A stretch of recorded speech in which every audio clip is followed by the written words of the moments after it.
میرا بیٹا آج کل بالکل بھی میری کوئی بات نہیں سن رہا تھا۔ جب سے اس کی شادی کروائی تھی جیسے پرایا ہو گیا، پر اس کی زندگی میں اور اس کی بیوی کی زندگی میں بہت اہم دن تھا۔ اس کی بیوی کی یہاں ولادت ہونے والی تھی۔ ہم اسے ڈاکٹر کے پاس لے آئے تھے۔ ڈاکٹرز نے تھوڑی دیر کے بعد بچہ لا کر میرے بیٹے کی گود میں پکڑایا، لیکن وہ مجھے اس کمرے میں لے کر نہیں گیا تھا، مجھے باہر بٹھا کر گیا تھا۔ اس نے کہا تھا کہ آپ کی نظر لگ جائے گی۔ مجھے اس بات سے بڑی تکلیف ہوئی تھی، لیکن میں نے پھر بھی یہ سب کچھ برداشت کر لیا۔ میں تو اپنے پوتے یا پوتی کی شکل دیکھنے کے لیے بیٹھی تھی، پر تھوڑی دیر کے بعد میرا بیٹا تیز تیز چلتا ہوا میرے پاس آیا اور آ کر میرے قدموں میں گر گیا۔ کہنے لگا کہ میں نے اپنی بیوی کو طلاق دینے کا فیصلہ کر لیا۔ میں نے کہا کہ کیا مطلب؟ ایسا کیوں کہہ رہا ہے تو؟ کہنے لگا کہ اس نے جو پیدا کیا ہے نا، اس سے صاف ثابت ہو گیا کہ وہ ایک گناہگار عورت ہے۔ میں نے کہا کہ تو ایسی بات کیسے کر سکتا ہے؟ کیا مطلب ہے تیرا؟ تو اس نے کہا کہ چلے میرے ساتھ، میں آپ کو بھی دکھاتا ہوں۔ وہ مجھے اس کمرے میں لے گیا جہاں پر اس کی بیوی تو فی الحال بے ہوش پڑی تھی، لیکن وہ بچہ سو رہا تھا شاید۔ اس نے جب مجھے وہ بچہ دکھایا تو میرے ہاتھ کانپنے لگے، وجود کانپنے لگا، اور میں اس بچے سمیت سجدے میں گر گئی۔ میں نے اللہ سے ایک ہی دعا مانگی اور وہ دعا فوراً قبول ہو گئی۔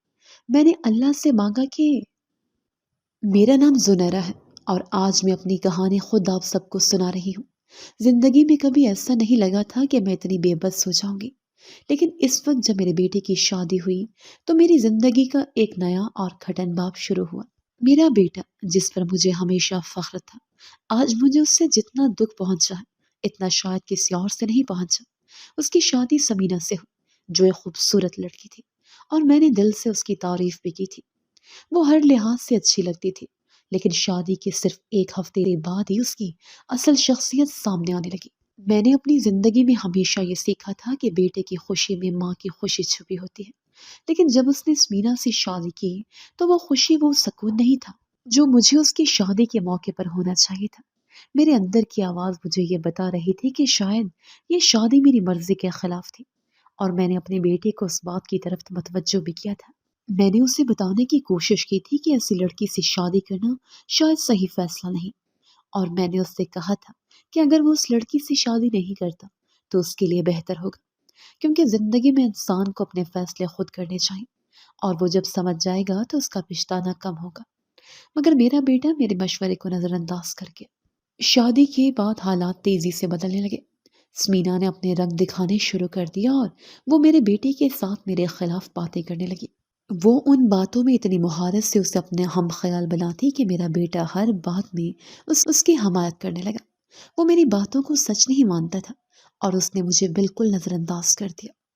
یہ سب دیکھ کر میری آنکھوں میں آنسو آ گئے تھے، کیونکہ میں اسے یہ نہیں چاہتی تھی کہ وہ میری عزت کو نظر انداز کرے، لیکن سمینا نے اسے مکمل طور پر اپنے قابو میں کر لیا تھا۔ وہ ہمیشہ میرے بارے میں منفی باتیں کرتی اور میرے بیٹے کو میرے خلاف بھڑکاتی۔ بیٹے کا یہ بدلاؤ مجھے بہت تکلیف دے رہا تھا۔ میں نے اس سے یہ باتیں کی کہ وہ میری عزت کرے اور مجھے سمینا کے برے سلوک سے بچائے، مگر اس کے کانوں پر جو تک نہ ریگی۔ سمینا نے اپنے شوہر کے کان میں ہر وقت میرے خلاف زہر گھولنا شروع کر دیا تھا۔ وہ میری باتوں کو توڑ مروڑ کر پیش کرتی اور میرے بیٹے کو بتاتی کہ میں اسے محدود کرنے کی کوشش کر رہی ہوں۔ اسے یہ سب بالکل صحیح لگ رہا تھا، اور میں جب بھی اس سے بات کرتی وہ یہ کہہ کر بات ختم کر دیتا کہ وہ اپنی بیوی کی حمایت کرے گا۔ سمینا کا اثر اس کے دماغ پر اتنا زیادہ تھا کہ وہ میرے بیٹے کو اپنی ماں سے بالکل دور کر چکی تھی۔ وہ مجھے وہ عزت نہ دے رہا تھا جو اس کے دل میں کبھی میرے لیے تھی۔ اس سے میری دل آزاری بڑھتی جا رہی تھی، اور میں سوچ رہی تھی کہ یہ سب کیسے ہو گیا۔ میں نے اپنے دل میں یہ فیصلہ کیا تھا کہ اب مجھے اس گھر میں خوشی نہیں مل سکتی۔ میری زندگی میں وہ سکون نہیں رہا جو پہلے تھا۔ میری آنکھوں میں وہ چمک نہیں رہی تھی جو کبھی میرے بیٹے کی مسکراہٹ دیکھ کر آتی تھی۔ سمینا نے میری زندگی میں اتنی تلخیاں ڈال دی تھی کہ میں اب یہ سوچتی ہوں کہ کیا واقعی وہ لڑکی میرے بیٹے کے لیے صحیح تھی۔ میرے دل میں جو خوف تھا وہ سچ ثابت ہو رہا تھا۔ میں نے یہ فیصلہ کیا کہ مجھے اس مسئلے کو خاموشی سے حل کرنا ہوگا، کیونکہ میرے بیٹے کو اس کے بدلے ہوئے رویے کے بارے میں بتانے کا کوئی فائدہ نہیں تھا۔ وہ اب میری باتوں کو نہیں سمجھتا تھا۔ مجھے ایک بیٹے کی ماں ہونے کے ناطے بہت تکلیف ہو رہی تھی، کیونکہ اس کا دل بدل چکا تھا اور میں اس کی محبت کو دوبارہ حاصل نہیں کر سکتی تھی۔ اس سب کے باوجود میں نے اپنی کوششیں جاری رکھی تاکہ میں اپنے بیٹے کو سمجھا سکوں کہ اس کی بیوی کا اثر اس پر بہت زیادہ ہو رہا ہے اور وہ اسے ایک دن احساس دلائے گا کہ اس کی ماں ہمیشہ اس کا بھلا چاہتی ہے۔ مگر میرا یہ دل سمجھ چکا تھا کہ اب میرے بیٹے کے دل میں وہ جگہ نہیں رہی تھی جو پہلے تھی۔ وہ اب اپنی بیوی کو زیادہ اہمیت دیتا تھا اور میری اہمیت کم ہو گئی تھی۔ یہ سب کچھ بہت مشکل تھا، لیکن میں نے اسے اپنے دل میں چھپانے کی کوشش کی۔ اب میں نے یہ سوچا کہ مجھے اپنے آپ کو اس گھر کے ماحول سے الگ کر کے نئی زندگی کی طرف بڑھنا ہوگا، کیونکہ میرا اب اس جگہ پر خوش رہنا ممکن نہیں رہا تھا۔ اب میں اس بات پر پختہ یقین کر چکی تھی کہ ماں کا دل ہمیشہ اپنے بیٹے کے ساتھ ہوتا ہے، لیکن جب بیٹا اپنی بیوی کے اسر میں آ جائے تو ماں کے لیے اس کا دل جیتنا بہت مشکل ہو جاتا ہے۔ میں نے اپنی زندگی میں یہ لمحہ بھی سہا، اور میں جانتی تھی کہ مجھے اب اس رشتے کو اس طرح ہی قبول کرنا ہوگا، کیونکہ حالات بدل چکے تھے اور میں اس کے آگے کچھ نہیں کر سکتی تھی۔ اپنے بیٹے کی زندگی میں صرف اس کی ایک رشتہ دار میں ہی تو تھی۔ میری بہو کو چاہیے تھا کہ وہ مجھے چپ چاپ برداشت کر لیتی، لیکن وہ چاہتی تھی کہ یہ آخری کانٹا بھی وہ نکال دے اور بالکل اکیلی ہو جائے، اس گھر کی اکیلی مالک بن جائے، اور اب مجھے نکالنا ہی اس کی سب سے بڑی ضرورت اور سب سے بڑا خواب بن چکا تھا۔ وہ مجھے اس گھر سے تبھی نکال سکتی تھی جب میرا بیٹا مجھ سے بدزن ہو جائے۔ وہ میرے بیٹے کو ہر بات بتاتی، چون چون کا مربع بناتی رہتی تھی۔ اگر میں خاص بھی لیتی تو وہ کہتی کہ میں سو رہی تھی اور تمہاری ماں جان بوجھ کر کھانسی کر رہی تھی تاکہ میری نیند میں خلل پڑ جائے، اور میرا بیٹا بھی آگے سے کہتا کہ اچھا تو ایسا کیا انہوں نے، یہ تو انہوں نے اچھا نہیں کیا، یہ تو انہوں نے بہت غلط کیا۔ ثانیہ نے جب گھر کے سارے معاملات اپنے ہاتھ میں لے لیے تو میری زندگی کا سکون بھی چھن گیا۔ گھر کے خرچے سے لے کر یہ فیصلہ تک کہ گھر میں کیا پکنا ہے کیا نہیں پکنا، اس نے ہر چیز پر قابو پا لیا تھا۔ میں نے اس معاملے میں کوئی بات نہیں کی کیونکہ میں سمجھتی تھی کہ یہ اس کا حق ہے، مگر دل میں بہت کچھ تھا جو چپ رہا۔ ہمارے گھر میں کبھی بھی نوکرانی نہیں رکھی گئی تھی کیونکہ ہم 3 لوگ تھے اور ہمیں اس کی ضرورت نہیں تھی، لیکن ثانیہ نے نوکرانی بھی رکھ لی اور میں نے خاموشی اختیار کی۔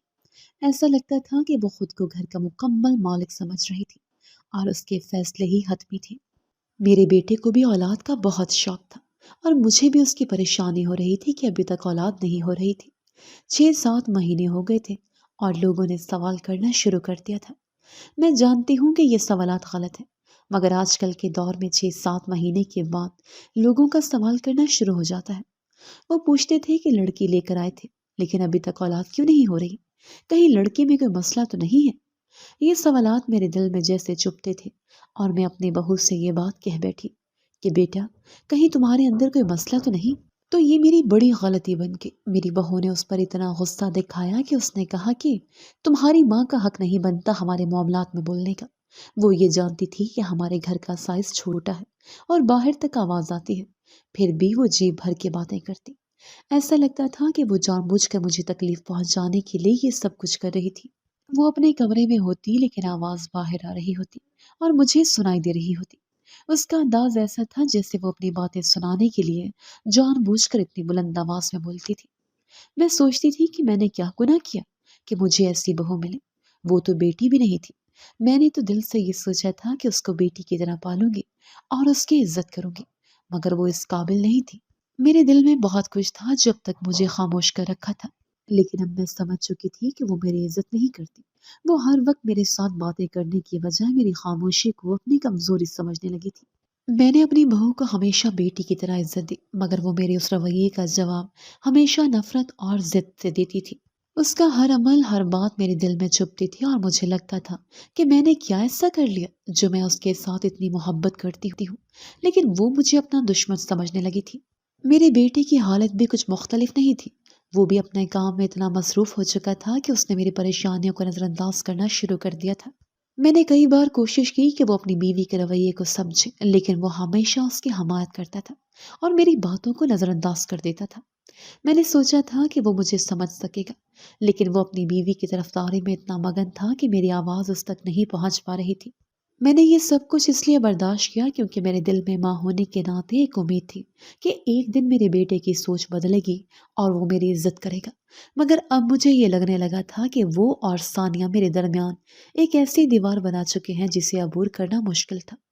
مجھے اتنی تکلیف ہو رہی تھی کہ وہ اپنی بیوی کے سامنے میری اہمیت کو نظر انداز کرتا تھا۔ ایسا لگتا تھا کہ وہ اپنی زندگی میں میری جگہ ثانیہ کے لیے بنا رہا تھا اور میں اس کی زندگی میں محض ایک حیثیت رکھتی تھی۔ جو قابل احترام ہونے کے باوجود کم تھی۔ ایک دن میں نے فیصلہ کیا کہ مجھے اپنی زندگی کی حقیقت کو سمجھنا ہوگا۔ میں نے سوچا کہ شاید اب مجھے اپنے آپ کو اس تلخ حقیقت کے ساتھ جینا سیکھنا ہوگا کہ میرا بیٹا میری باتوں کو نہیں سمجھتا۔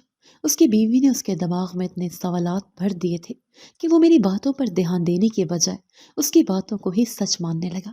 مجھے اپنے دل پر ہاتھ رکھ کر یہ فیصلہ کرنا پڑا کہ میں اب اس گھر میں خاموش رہوں، کیونکہ اب میری آواز کسی کو سنائی نہیں دیتی تھی۔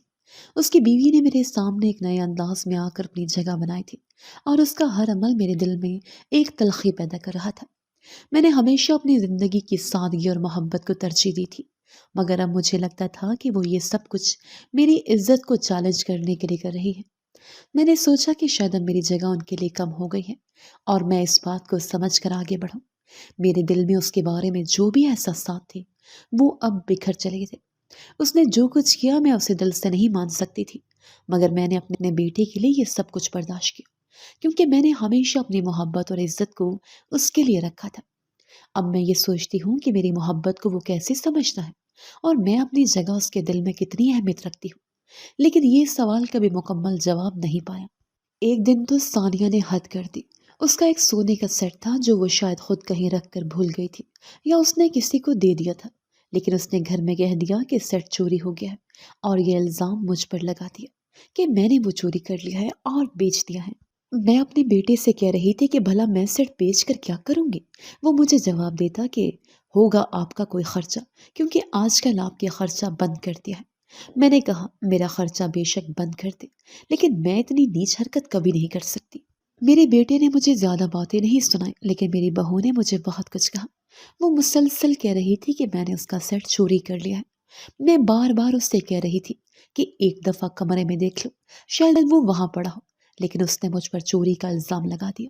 حالانکہ 2 دن بعد وہی سیٹ میں نے خود اس کے کمرے میں پڑا ہوا دیکھا۔ اس نے اپنے شوہر کو یہی بتایا کہ سیٹ چوری ہو گیا ہے، اور پھر وہ سیٹ بیچ کر پیسے اپنے ہاتھ میں کر لیے۔ وہ یہ جانتی تھی کہ اگر وہ سیٹ کو باہر نکالتی تو جھوٹی ثابت ہو جاتی۔ مجھے اس بات کا بہت افسوس ہو، اور میں دل ہی دل میں اس کی حرکتوں سے شاکی ہو گئی۔ اب ثانیہ کے لیے میرے دل میں کوئی نرم گوشہ نہیں بچا تھا۔ مجھے حیرت بھی ہوتی تھی اور غصہ بھی آتا تھا، لیکن سب سے زیادہ افسوس مجھے یہ ہوتا تھا کہ آخر میں کس قسم کی لڑکی تھی جس نے مجھے اتنی نیچ حرکتوں کا نشانہ بنایا۔ ثانیہ کی زبان بہت لمبی تھی اور وہ ہر بات کو بڑھا چڑھا کر بیان کرتی تھی۔ ایک دن میں نے اسے بد دعا دی۔ میں نے کہا تمہیں اپنے جیسی اولاد ملے تو پھر تمہیں پتہ چلے کہ تم کتنی بری ہو۔ وہ ہمیشہ اپنے شوہر کے سامنے میری باتوں کو توڑ مڑوڑ کر پیش کرتی تھی، اور اس نے میرے بیٹے کو وہی باتیں اپنے طریقے سے بتا دی۔ اس کے بعد میرے بیٹے نے شام کو مجھ سے جھگڑا کیا، اور میں ساری رات روتی رہی۔ یہ وہ لمحے تھے جب مجھے اپنی زندگی کی حقیقت کا بہت شدت سے احساس ہوا۔ میں نے اپنی زندگی کے ہر حصے میں ان سب چیزوں کو برداشت کیا، مگر اب مجھے لگتا تھا کہ میری محبت اور قربانیاں بے وقت ہو چکی تھی۔ میں نے ہمیشہ اپنی اولاد کی بہتری کے لیے خود کو قربان کیا تھا، لیکن اب مجھے یہ لگ رہا تھا کہ میری قربانیوں کی کوئی اہمیت نہیں رہی۔ میرے دل میں اب ثانیہ کے لیے وہ نرم گوشہ باقی نہیں رہا تھا جو پہلے تھا۔ اس کے جتنے بھی رویے تھے وہ میرے دل میں اس کی تصویر کو داغدار کر چکے تھے۔ میں نے اپنے بیٹے سے کبھی بھی یہ توقع نہیں رکھی تھی کہ وہ میری باتوں کو نظر انداز کرے گا اور اپنی بیوی کو جھوٹے الزاموں میں مجھے ملوث کرے گا، لیکن حقیقت یہ تھی کہ ثانیہ کی باتوں نے میرے بیٹے کو اتنا متاثر کر لیا تھا کہ وہ میری عزت کا خیال رکھنا چھوڑ چکا تھا۔ اس دن کے بعد سے میں نے فیصلہ کیا کہ اب میری خاموشی میری کمزوری نہیں بلکہ میری طاقت ہے۔ مجھے اب اپنی عزت کا خود خیال رکھنا ہوگا، کیونکہ میں یہ جان چکی تھی کہ دنیا میں کسی پر بھی مکمل بھروسہ نہیں کیا جا سکتا، خاص طور پر جب وہ آپ کے اپنے ہی ہوں۔ میرے بیٹے کے ساتھ جھگڑے کے بعد میں نے بہت سوچا کہ زندگی میں یہ سب کیا تھا اور آخر میں مجھے کیا ملا۔ میں نے ہمیشہ اپنے خاندان کی خوشی کے لیے خود کو نظر انداز کیا، لیکن اب مجھے لگتا تھا کہ میرا احترام اور میری عزت صرف میرے اندر ہی ہے۔ اب تک جو کچھ بھی میرے ساتھ ہوا وہ میرا مقدر تھا، اور مجھے اس کا سامنا کرنا تھا۔ میرے بیٹے کے جھگڑے کے بعد میں نے اپنے دل کی حالت پر قابو پانے کی کوشش کی۔ میں جانتی تھی کہ اس کی بیوی کی باتوں نے اس کو میری طرف سے مزید دور کر دیا تھا، اور اب اس کا تعلق اپنی بیوی کے ساتھ پہلے تھا۔ وہ میری باتوں کو کم اہمیت دیتا تھا اور اس کی بیوی کی ہر بات پر یقین کر رہا تھا۔ اس میں مجھے صرف ایک بات کا دکھ تھا، وہ یہ کہ میرے بیٹے نے اپنے خاندان کی سچائی اور عزت کو اتنی آسانی سے نظر انداز کر دیا تھا۔ یہ سب کچھ جان کر میں نے فیصلہ کیا کہ مجھے اب خود کو ثابت کرنا ہوگا کہ میں نے ہمیشہ اس خاندان کی بہتری کے لیے جینا سیکھا تھا، اور یہ کہ میری عزت اور محبت میرے اندر ہی تھی، نہ کہ کسی اور کی باتوں پر۔ میں نے اپنی بہو کو بد دعا تو دے دی تھی، لیکن پھر بھی دل میں ایک عجیب سی بے چینی تھی۔ مجھے یہ احساس ہوا کہ میں نے جو قدم اٹھایا وہ شاید درست نہیں تھا، کیونکہ میں نے آج تک کبھی کسی کو بد دعا نہیں دی تھی۔ دل میں ملال تھا کہ یہ کیسا عمل تھا۔ پھر میں نے دل میں یہ فیصلہ کیا کہ میں اللہ سے معافی مانگوں گی۔ جب میں نے اللہ سے اپنی غلطی پر معافی مانگی تو مجھے یہ محسوس ہوا کہ شاید اللہ نے میری بد دعا کو رد کر دیا ہو۔ اور پھر وہ لمحہ آیا جب ثانیہ نے یہ خبر دی کہ وہ ماں بننے والی ہے۔ میرے دل میں ایک عجیب سا سکون ہے، اور مجھے لگا کہ اللہ نے ہماری دعا قبول کی اور ہم پر کرم کر دیا۔ لیکن جیسے ہی ثانیہ کی حاملہ ہونے کی خبر آئی، معاملات کچھ عجیب و غریب نوعیت کے ہونے لگے۔ ثانیہ کی طبیعت کبھی خراب ہو جاتی تو کبھی اسے ایسی مشکلات کا سامنا ہوتا جو عام طور پر حاملہ خواتین کو نہیں پیش آتی۔ ایک دن ڈاکٹر نے بھی اس کی حالت پر حیرانی کا اظہار کیا۔ اس نے کہا کہ ایسا کیس پہلی دفعہ دیکھ رہا ہوں، اور وہ یہ سمجھنے کی کوشش کر رہا تھا کہ آخر ثانیہ کو کیا مسئلہ ہو سکتا ہے۔ میں نے یہ سب سنا تو بہت پریشان ہو گئی، لیکن پھر ثانیہ نے بتایا کہ وہ ڈاکٹر کے پاس جانا بند کر دے گی، کیونکہ وہ ڈاکٹر اس کی حالت سے فائدہ اٹھانے کی کوشش کر رہا تھا۔ یہ سب باتیں سن کر مجھے بھی شک ہونے لگا تھا کہ کچھ تو غلط ہے۔ ایک دن ہم ڈاکٹر کے پاس گئے تو ڈاکٹر نے کہا کہ آپ کے 9 مہینے پورے ہو چکے ہیں۔ ثانیہ نے کہا کہ نہیں، ابھی تو صرف 5واں مہینہ شروع ہوا ہے۔ میں یہ سن کر بہت حیران ہوئی، کیونکہ اگر 9 مہینے مکمل ہو چکے تھے تو ثانیہ کا حمل کیسے 5ویں مہینے میں ہو سکتا تھا؟ لیکن پھر ثانیہ نے کہا کہ وہ ڈاکٹر صرف پیسے کمانا چاہتا تھا، اس لیے جھوٹ بول رہا تھا۔ وہ کہنے لگی کہ اس کا بھی بہت وقت باقی ہے اور اس کی حالت بالکل ٹھیک ہے۔ میں بھی تھوڑی سی پریشان ہوئی، لیکن پھر میں نے خود سے کہا کہ شاید اس کا باتوں کا کوئی اور مطلب ہو۔ ڈاکٹر کی باتوں کو درست سمجھنا بہتر تھا، کیونکہ وہ اس کا ماہر تھا، اور اس نے کہا تھا کہ ابھی بہت وقت باقی ہے۔ میں نے اپنی سوچ میں اسے تسلیم کیا اور خود کو خاموش رکھا، لیکن دل میں ایک اور سوال بھی تھا کہ آیا واقعی ڈاکٹر صحیح کہہ رہا تھا، یا پھر یہ سب کچھ ایک عجیب سا کھیل تھا جو ثانیہ اور اس کے ساتھ ہونے والے معاملات کا حصہ تھا۔ میں نے فیصلہ کیا کہ جب تک کچھ حقیقت سامنے نہ آئے تب تک مجھے اپنی جگہ پر خاموش رہنا ہوگا۔ میں نے اپنے آپ سے کہا کہ یہ مسئلہ ثانیہ کا ہے، اور وہ جانتی ہے کہ اس کا جسم کس حالت میں ہے۔ اگر وہ ڈاکٹر کی باتوں کو رد کرتی ہے تو وہ خود ہی اس کے نتائج دیکھے گی۔ یہ تمام معاملات چل ہی رہے تھے کہ ایک دن میں نے دیکھا کہ ثانیہ کی طبیعت بہت زیادہ خراب ہو گئی تھی۔ وہ پہلے کی طرح نہ تو خوش تھی اور نہ ہی اپنے معمولات کے مطابق چل رہی تھی۔ اس دن میں نے اسے بہت فکر مند ہو کر پوچھا، لیکن وہ ہمیشہ کی طرح جواب دے کر چلتی بنی۔ ایسا لگتا تھا جیسے وہ مجھ سے کچھ چھپانے کی کوشش کر رہی ہو، لیکن میں نے زیادہ پوچھا نہیں، کیونکہ وہ ہمیشہ یہی کہتی تھی کہ وہ ٹھیک ہے۔ وقت گزرتا گیا اور وہ مسلسل ڈاکٹر سے بچتی رہی۔ میں نے اندر ہی اندر محسوس کیا کہ کچھ تو غیر معمولی ہے۔ اس کی حالت میں کوئی نہ کوئی پیچیدگی ضرور تھی، جس کا علاج اس نے خود سے چھپانے کی کوشش کی۔ اس کے باوجود میں نے اپنی جگہ سے خاموش رہنا ضروری سمجھا، کیونکہ میں چاہتی تھی کہ وہ خود اپنے مشکلات کا سامنا کرے۔ یہ سب کچھ دل میں اسٹور کرتے ہوئے میں نے ایک دن فیصلہ کیا کہ اب میں اس کا مقابلہ نہیں کر سکتی۔ مجھے اپنی بے چینی کو چھوڑ کر سکون کے ساتھ زندگی گزارنی تھی۔ اور یہی بات میں نے اپنے بیٹے سے بھی کہی کہ اگر ثانیہ کی حالت میں کوئی مسئلہ ہے تو وہ خود ہی اسے حل کرے گی۔ میں نے اس کے مسائل میں دخل اندازی کرنے کا سوچا، لیکن پھر سوچا کہ شاید یہ اس کا معاملہ ہے اور میں اس میں زیادہ مداخلت نہیں کرنا چاہتی۔ مجموعی طور پر میری سمجھ میں یہ بات آئی کہ جب تک انسان خود کسی مشکل سے نہیں گزرتا تب تک اسے دوسروں کی مشکلات اور مسائل کا پورا ادراک نہیں ہوتا۔ میں نے فیصلہ کیا کہ اب مجھے خاموش رہ کر اپنی زندگی گزارنی ہے، کیونکہ میں نے ہمیشہ اپنی اولاد کی بھلائی کی کوشش کی تھی، اور اب میں نے ان سے زیادہ کچھ نہیں چاہا۔ اب مجھے لگتا تھا کہ وقت کی رفتار اور معاملات کا رخ بھی بدل چکا تھا، اور میں صرف اللہ پر توکل کر کے ان سب مسائل کا سامنا کر سکتی تھی۔ ثانیہ اس مرحلے میں اپنے شوہر سے بہت ناز نخرے اٹھا رہی تھی۔ وہ پہلے بھی اس کا بہت خیال رکھتا تھا، لیکن اب تو ضرورت سے زیادہ ہی خیال کرنے لگا تھا۔ ہر طرح کا پھل، فروٹ اور کھانے پینے کی چیزیں لا کر دیتا۔ ثانیہ کو جو چیز بھی کھانے کا دل کرتا وہ فوراً اپنے شوہر سے کہتی، اور میرا بیٹا فوراً اسے لے کر آتا۔ وہ بار بار کہتی کہ وہ چاہتی ہے کہ یہ مرحلہ لمبا ہو تاکہ اس کا شوہر اسی طرح اس سے محبت اور خیال رکھے۔ میں نے اسے سمجھانے کی کوشش کی، بیٹا ایسی دعائیں نہیں مانگتے، ہر چیز کا ایک وقت مقرر ہوتا ہے اور بچے کو اپنے وقت پر ہی دنیا میں آنا ہوتا ہے۔ وہ اسے سمجھنے کی بجائے بری ہی لگتی تھی، وہ میری باتیں سن تو لیتی لیکن ان کا جواب ہمیشہ الٹا ہی دیتی۔ کبھی کبھی مجھے ایسا محسوس ہوتا کہ جیسے وہ میری باتوں سے صرف اس لیے گریز کر رہی ہو تاکہ میں اسے اپنے طریقے سے نہ سمجھا سکوں۔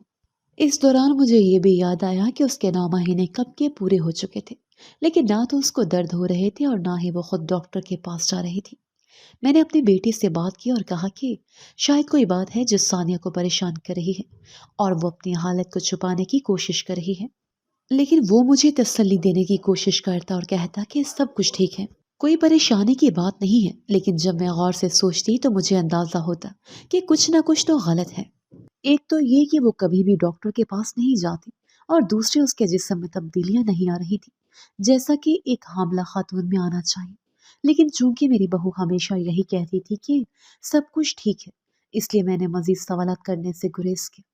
جب بھی میں نے اس سے کہا کہ ڈاکٹر کے پاس چلے جا، وہ ہمیشہ یہی کہتی کہ ڈاکٹر صرف پیسے کمانا چاہتے ہیں اور میری حالت بالکل ٹھیک ہے۔ لیکن میں اندر ہی اندر فکر مند رہتی کہ آخر اس کی حالت میں کچھ تبدیلی کیوں نہیں آ رہی۔ پھر ایک دن میں نے دیکھا کہ وہ بہت تھکی تھکی سے نظر آ رہی تھی، جیسے وہ مسلسل پریشان ہو۔ اس کے چہرے پر چمک اور خوشی کا فقدان تھا جو کہ مجھے ہمیشہ اس میں نظر آتی تھی۔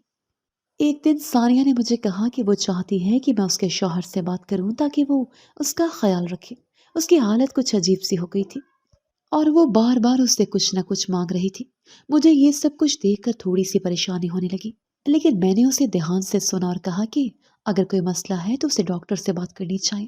ثانیہ نے اس بات کو نظر انداز کیا اور کہا، مجھے تم دونوں کا خیال ہے، لیکن تمہاری باتوں میں وہ بات نہیں جو میرے شوہر کی باتوں میں ہوتی ہے۔ میں نے سوچا کہ شاید وہ ایک نئی ماں بننے والی تھی اور اس کی طبیعت میں اتنی اتار چڑھاؤ آنا معمول کی بات ہو سکتی تھی، لیکن پھر بھی ایک عجیب سا احساس تھا کہ کچھ نہ کچھ تو ہے جس پر اسے کھل کر بات کرنی چاہیے۔ دوسری طرف جب میں نے اپنے بیٹے سے بات کی تو وہ مجھے تسلی دینے کی کوشش کرتا، کہنے لگا، امی وہ ٹھیک ہے، بس تھوڑا سا ذہنی دباؤ ہے، لیکن کوئی بڑی بات نہیں۔ میں جانتی تھی کہ وہ اپنی بیوی کے سامنے اپنی ماں کی باتوں کو نظر انداز کرتا ہے، لیکن مجھے یقین تھا کہ حقیقت جلد ہی سامنے آ جائے گی۔ اور اس دن جب میں نے اسے کہا کہ وہ ڈاکٹر سے ملنے جائے تو اس نے کہا، امی آپ فکر نہ کریں، میں ٹھیک ہوں، بس مجھے تھوڑا سا آرام کی ضرورت ہے۔ لیکن پھر مجھے احساس ہوا کہ وہ ایک خاص بات چھپا رہی تھی اور میں نے فیصلہ کیا کہ مجھے اس کے ساتھ مزید دخل اندازی نہیں کرنی چاہیے۔ میں نے اپنے آپ سے کہا کہ شاید یہ سب کچھ اس کے لیے معمول ہو اور یہ سب مراحل کا حصہ ہو۔ ثانیہ کی حالت میں تبدیلی نہ آنا اور اس کا ڈاکٹر سے گریز کرنا میرے دل میں کئی سوالات پیدا کر رہا تھا۔ میں اس کے لیے پریشان تھی اور میری خواہش تھی کہ وہ اپنی حالت پر کھل کر بات کرے تاکہ ہمیں پتہ چلے کہ آخر اس کے ساتھ کیا ہو رہا ہے۔ لیکن میں جانتی تھی کہ جب تک وہ خود کچھ نہیں کہے گی تب تک ہم کچھ نہیں کر سکتے۔ اسی دوران ایک دن ثانیہ نے مجھے بتا دیا کہ وہ بہت زیادہ تھک گئی ہے اور چاہتی ہے کہ میں اس کے لیے کچھ اور چیزیں لے کر آؤں۔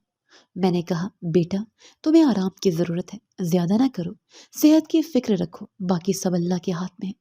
وہ مسکرا کر میری باتوں کو نظر انداز کر دیتی تھی اور مجھے سب کچھ اس کی حالت کو دیکھ کر کچھ عجیب لگتا تھا۔ جیسے جیسے وقت گزرتا گیا میں نے اس کی حالت میں کوئی بہتری نہیں دیکھی اور وہ اپنی باتوں میں مزید خاموش اور پراسرار ہو گئی تھی، جیسے کچھ چھپانے کی کوشش کر رہی ہوں۔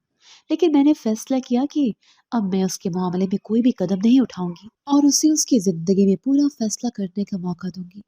اس سارے وقت میں نے بس اللہ سے دعا کی کہ ثانیہ اور اس کے بچے کو صحت مند رکھے اور جو کچھ بھی ہو وہ اچھے طریقے سے گزر جائے۔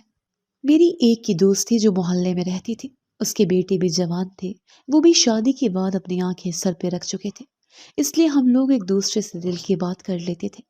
اس نے کہا کہ لگتا ہے تمہاری بہو حاملہ نہیں ہے، حاملہ ہونے کا ناٹک کر رہی ہے تاکہ اس طرح تمہارے بیٹے سے نخرے اٹھواتی رہے اور گھر کا کوئی کام بھی نہ کرنا پڑے۔ تبھی تو اتنے مہینے گزر گئے، ابھی تک اس کے یہاں ولادت کیوں نہیں ہو رہی؟ اس لیے تو اتنے مہینے گزر گئے ہیں۔ نام کیا ہے؟ مجھے تو لگتا ہے 12-13 مہینے گزر گئے ہیں۔ میں نے اپنی دوست سے کہا کہ ایسا کیسے ہو سکتا ہے کہ وہ اتنا بڑا جھوٹ بولے، اور کیا اس کے شوہر کو نہیں پتا؟ وہ کہنے لگی کہ تمہیں نہیں پتا آج کل کی لڑکیاں بڑے بڑے تماشے کر لیتی ہیں، آج کل تو پتا نہیں کیا کچھ ہو جاتا ہے، تمہارا تو ایک سے والا پڑا، میرا تو 2 سے پالا پڑا ہوا ہے۔ اس نے میرے دل میں یہ بات ڈال دی، لیکن جہاں تک مجھے لگتا تھا ایسا کچھ نہیں تھا۔ ثانیہ سچ مچ میں ماں بننے والی تھی، اس لیے میں نے اس بات پہ غور نہیں کیا، لیکن یہ بات تو واقعی بھولنے والی نہیں تھی کہ وقت بہت گزر چکا تھا اور اتنا وقت میں نے کسی کا گزرتے ہوئے نہیں دیکھا تھا۔ ثانیہ کے چہرے پر عجیب سا نشانات بھی پڑ گئے تھے اور اس کی شکل بھی بدل گئی تھی۔ وہ بالکل ہی بدصورت ہو گئی تھی۔ اس کی ناک بہت زیادہ چوڑی ہو گئی تھی، ہونٹ پھول گئے تھے، چہرے میں عجیب و غریب قسم کے دانے نکل آئے تھے۔ وزن تو اتنا بڑھ گیا تھا کہ ایسا لگتا کہ اس کا پہلا نہیں 7واں بچہ ہے۔ میں اسے کچھ بھی سمجھاتی، کوئی بھی مشورہ دیتی، یہ نہیں کرو وہ نہیں کرو، یہ مت کھاؤ وہ کھاؤ، تو وہ سمجھتی تھی کہ میں اس کا نقصان کرنا چاہتی ہوں۔ اس لیے وہ میرے کسی بھی مشورے پہ عمل ویسے بھی نہیں کرتی تھی اور اپنی منمانی کرتی تھی۔ وزن تو اس کا کھانے پینے کی وجہ سے بڑھ رہا تھا، کیونکہ کھانا تو وہ بہت کھا رہی تھی۔ وہ وقت بھی آ گیا جب ثانیہ کو واقعی درد شروع ہو گیا، اور درد اتنا شدید تھا کہ اسے دیکھ کر مجھے بھی ترس آ رہا تھا۔ اس کی حالت ایسی ہو گئی تھی کہ میں سمجھ گئی تھی کہ اب ہمیں فوراً ایمرجنسی لے جانا پڑے گا۔ وہ ہچکچاتی ہوئی اور تکلیف میں مبتلا ہر لمحہ میں تڑپ رہی تھی۔ میں نے اس کی حالت کو دیکھتے ہوئے فوراً اپنے بیٹے کو کہا کہ ہمیں ہسپتال جانا چاہیے، لیکن ایک عجیب بات یہ تھی کہ اتنا وقت گزر چکا تھا اور اس نے اپنی اولاد کے لیے کوئی تیاری نہیں کی تھی۔ نہ تو اس نے بچے کے کپڑے خریدے تھے اور نہ ہی بیبی بیگ تیار کیا تھا۔ میرے پاس میرے بیٹے کے زمانے کی کچھ چیزیں پڑی ہوئی تھیں، جن میں سے میں نے کچھ ضروری چیزیں نکال کر ایک بیگ میں ڈالی اور کہا کہ میں بھی تمہارے ساتھ چلوں گی، لیکن اس نے فوراً شور مچا کہ یہ ساتھ نہیں جائے گی۔ وہ مجھ سے کچھ فاصلے پر کھڑی تھی اور اپنی حالت میں ایک پراسرار الجھن محسوس کر رہی تھی، لیکن میرے بیٹے نے مجھے اپنے ساتھ لے جانے کا فیصلہ کیا اور ہم سب ہسپتال روانہ ہوئے۔ ہسپتال پہنچنے کے بعد ڈاکٹر نے فوراً کہا کہ ثانیہ کا آپریشن کرنا پڑے گا، کیونکہ اس کی حالت انتہائی نازک تھی اور اس کا بلڈ پریشر پہلے ہی ہائی تھا۔ میں باہر بیٹھ کر پریشانی سے ان کے فیصلے کو سن رہی تھی۔ میرے بیٹے نے کہا کہ آپ ادھر ہی بیٹھیں، آپ اندر نہیں جا سکتی ہیں۔ وہ مجھے ہسپتال کے باہر بٹھا کر اندر چلا گیا۔ ثانیہ نہیں چاہتی تھی کہ آپ ساتھ آئیں، اور اب جب اس پر اتنا برا وقت آ گیا ہے، آپ بس یہاں بیٹھیں۔ اس نے کہا۔ میرا بیٹا پریشان تھا اور میں نے اس کی باتوں کو چپ چاپ سنا۔ میں نے کسی قسم کا رد عمل ظاہر نہیں کیا، کیونکہ مجھے اس کی پریشانی کا احساس تھا۔ مجھے یہ سمجھ آ گیا تھا کہ اس کا ذہن اور دل اس وقت صرف ثانیہ کی حالت میں تھے، اور وہ نہیں چاہتا تھا کہ میری موجودگی سے اس کی حالت مزید بگڑے۔ اس نے آپ کو دیکھا تو اس کا بلڈ پریشر اور زیادہ بڑھ جائے گا، میرے بیٹے نے وضاحت کی۔ وہ سچ میں بہت فکر مند تھا اور اس کی پریشانی نے مجھے بھی ایک عجیب سی بے چینی میں مبتلا کر دیا تھا۔ میں باہر ایک کونے میں بیٹھ گئی اور خود کو پرسکون رکھنے کی کوشش کی۔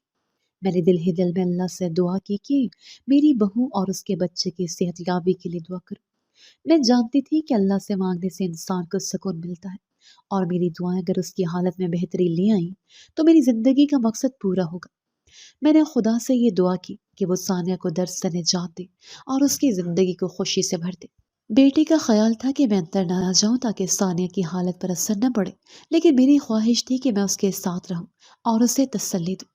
جب آپ کا بچہ یا بہو تکلیف میں ہو تو دل میں بے شمار جذبات جنم لیتے ہیں اور کچھ نہ کچھ کرنا چاہتے ہیں، لیکن میرے بیٹے نے کہا تھا کہ اس کا بلڈ پریشر پہلے ہی ہائی تھا، اور میں سمجھ رہی تھی کہ اس کی بات درست ہے۔ مجھے چپ چاپ بیٹھنا پڑا اور میں اپنی دعاؤں میں غرق ہو گئی۔ یہ لمحے میرے لیے بہت تکلیف دہ تھے، کیونکہ میں اپنی بیٹی کے ساتھ کچھ نہیں کر سکتی تھی۔ مجھے اپنے آپ کو تسلی دینے کے لیے اللہ کی طرف رجوع کرنا پڑا، تاکہ دل میں سکون آئے۔ جب تک آپ کا دل اللہ کی رضا میں ہوتا ہے، تب تک آپ کا سکون بھی قائم رہتا ہے۔ میں نے اپنے دل میں یہ دعا کی کہ ثانیہ اور اس کا بچہ محفوظ رہیں اور اللہ ان دونوں کو صحت مند رکھے۔ میں باہر بیٹھ کر اپنی دعا میں گم ہو گئی۔ میری آنکھوں سے بے اختیار آنسو بہنے لگے اور میں اللہ سے اپنے گناہوں کی معافی مانگ رہی تھی۔ یہ لمحے بہت پر اثر تھے، کیونکہ میں جانتی تھی کہ زندگی میں کبھی کبھار ایسے لمحے آتے ہیں جب ہمیں اپنے آپ کو مکمل طور پر اللہ کی رضا کے حوالے کرنا پڑتا ہے، اور اس وقت میں صرف اس کی ہدایت کی دعا کر رہی تھی۔ میرے دل میں ایک عجیب سا درد تھا، لیکن میں نے اپنے آپ کو اس کی ہمت دلا کر سکون دینے کی کوشش کی۔ میرے بیٹے کی حالت بھی بہت تشویش میں تھی اور میں اس کے چہرے پر پریشانی کے آثار دیکھ رہی تھی، لیکن اس نے اپنی پوری کوشش کی کہ ثانیہ کی حالت میں کوئی اور مسئلہ نہ آئے۔ آخر کار کچھ وقت بعد ڈاکٹرز نے مجھے اطلاع دی کہ آپریشن کامیاب رہا اور ثانیہ کی حالت میں بہتری آ رہی ہے۔ میری دعائیں رنگ لائی تھیں اور میں نے دل ہی دل میں اللہ کا شکر ادا کیا۔ میرے بیٹے نے مجھے اندر بلایا اور کہا کہ ثانیہ کی حالت اب بہتر ہے۔ میں نے اللہ کا شکر ادا کیا اور دل میں سکون کا احساس آیا۔ کہ ثانیہ اور اس کا بچہ ٹھیک ہے اور اللہ کے کرم سے ہم سب کی زندگی میں خوشی کا نیا آغاز ہوگا۔ میرا بیٹا اندر چلا گیا۔ اس نے کہا کہ مجھے پتا چلا ہے کہ میرا بیٹا پیدا ہوا ہے، میں اسے دیکھ کر آتا ہوں۔ میں نے کہا کہ بیٹا مجھے بھی ساتھ لے جا، تو کہنے لگا کہ نہیں، آپ ساتھ نہیں آئیں، نہیں تو پھر ثانیہ کو غصہ آ جائے گا، میں آپ کو بعد میں دکھا دوں گا۔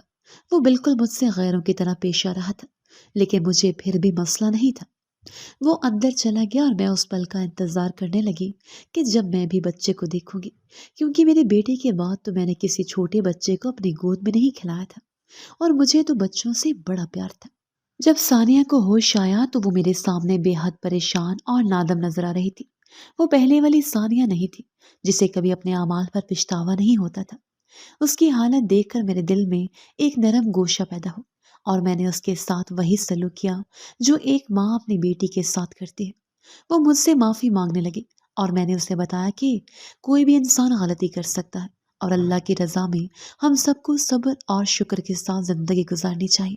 ثانیہ نے روتے ہوئے کہا، امی میں نے جو کچھ کیا وہ سب غلط تھا اور مجھے اس کا خمیازہ بھی بھگتنا پڑا۔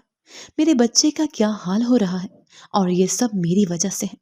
میں نے اس کے شانے پر ہاتھ رکھا اور کہا، ثانیہ تم اپنی زندگی میں بہت کچھ سیکھ رہی ہو اور اللہ تمہیں ہمت دے گا، یہ وقت بھی گزر جائے گا اور تمہاری زندگی میں سکون آئے گا۔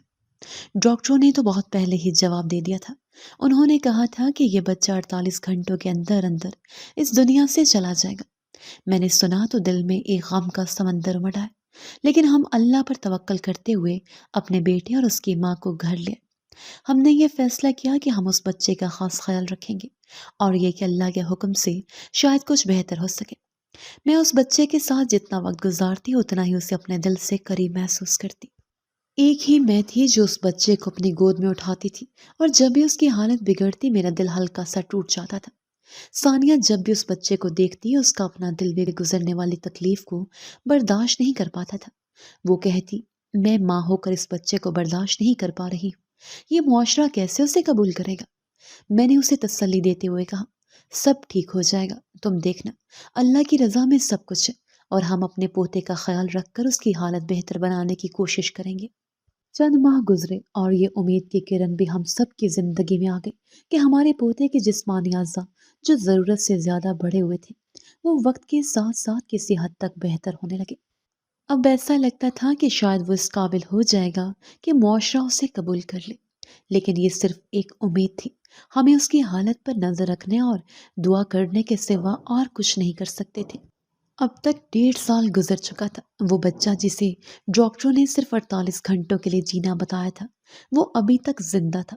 وہ کھاتا پیتا ہنستا مسکراتا اور ہمارے ساتھ زندگی کے یہ لمحے گزار رہا تھا۔